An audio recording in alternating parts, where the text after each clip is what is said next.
Just in from my morning run. It's Tuesday morning. Another cold and blustery day. I'm on my spin bike. I do this every day after my run, unless I'm out of town. Anyhow, so I ran the Yankee Springs as planned on Saturday, and it ended up being, according to my watch, 25.64K. And I ran it surprisingly 10 minutes slower than last year, but then not really surprisingly because the footing was much more difficult. And hey, reality, I'm a year older. And so I'm very content with my performance. I ended up being the second woman in my class of 6 women, 60 to 69.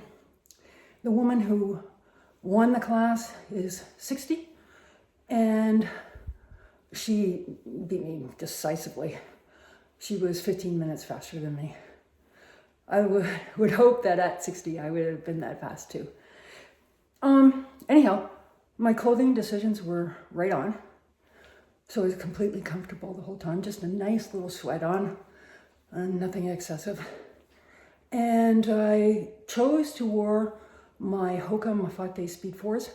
There's quite a bit of snow on the ground, but it was fairly packed by the time I came through because the 50 mile had gone through and the 50K had gone ahead. And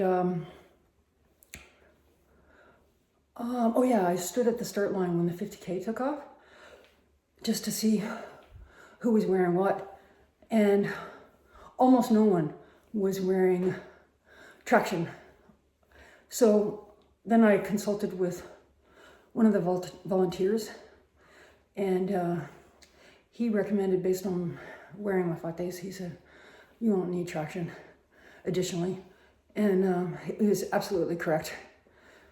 So yeah, it was slower going, but still, I wasn't slipping and sliding at all. The other thing about my gear is I was wearing my pack, and as usual, 2 flasks.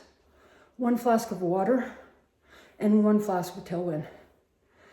Interestingly, the flask with only water, the valve froze about halfway through the race. But the one with Tailwind, the valve never froze. So I learned something there.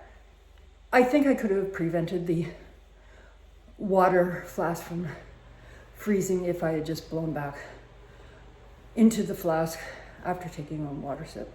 But I don't know, it's kind of just experimenting.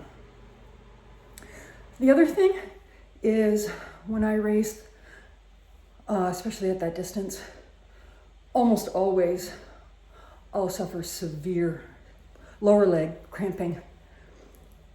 Usually in the final stretch, maybe 20 minutes or so, even 30 minutes or into it, nearing the end. And then after I cross the finish line, very soon after, I'll have terrible, debilitating cramping in the lower legs and feet.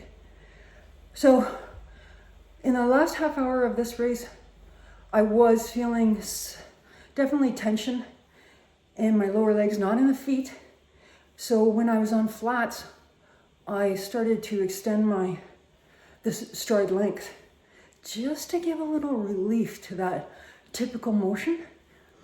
I think it was a good move, but I was trying not to overstride.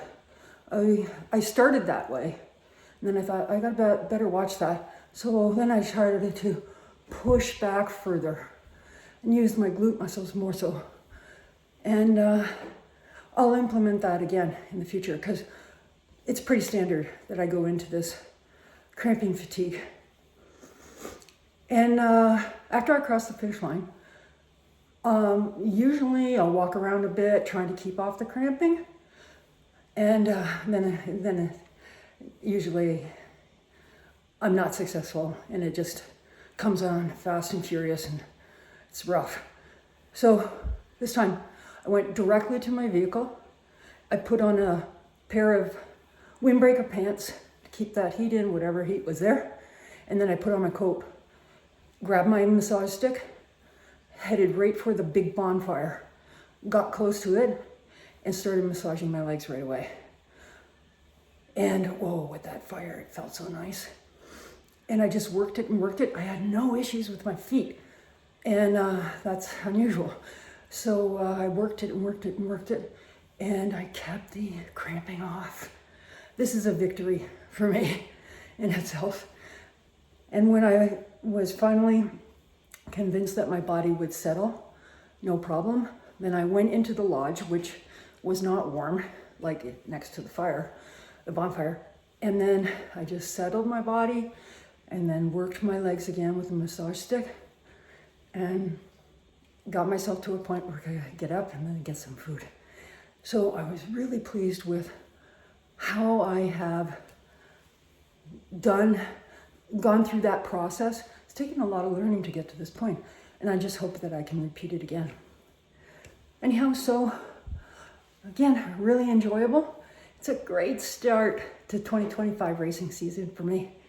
And looking forward to getting back to Pato this weekend.